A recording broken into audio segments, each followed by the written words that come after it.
Resource and Sagacity. Oliver is a Great Western tank engine. The other railway wanted to scrap him, so he ran away. Isabel, his faithful coach, came too, and so did Toad, a brake van.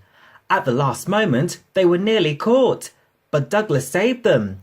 The Fat Controller was pleased and said that when Oliver was mended, he could help Duck with his branch line. He said kindly, said Oliver happily. Duck's branch starts from the big station. When Oliver started work, he often met other engines there.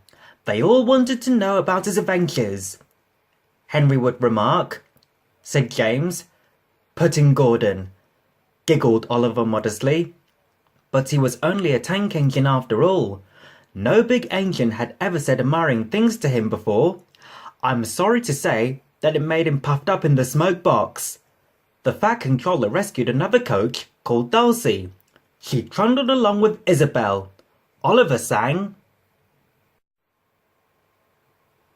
Twittered Dulcie. Isabel sadly replied. She shrieked as they rounded a curve. Oliver just laughed. All trucks are badly behaved, but ballast trucks are worst of all. Donald, Douglas and Duck warned Oliver about this. He said huffily. Today, Oliver took the trucks by himself for the first time.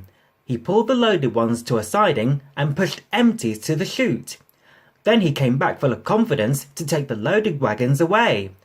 The loaded trucks were comfortable and didn't want to move. They had just realized too that they had a different engine. They grumbled, puffed Oliver. The trucks moved off easily and Oliver thought he had them in control. He told himself proudly. They reached the station throat. Oliver's brakes came on with a groan, but brakes were useless against loaded surging trucks. They pushed forward yelling. Oliver fought hard, but still they forced him on and on and on. Their effort slackened at last. He gasped, but it was too late. One moment his rear wheels were on the rails, the next they had none, and he was bunkered down in the turntable well with a deluge of ballast all round him. When Duck arrived, he was stopped outside the station and flagged to the platform. He surveyed the wreckage. He remarked.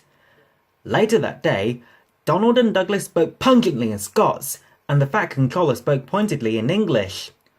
All three left Oliver in no doubt at all that so far from being sagacious, he was a very silly engine.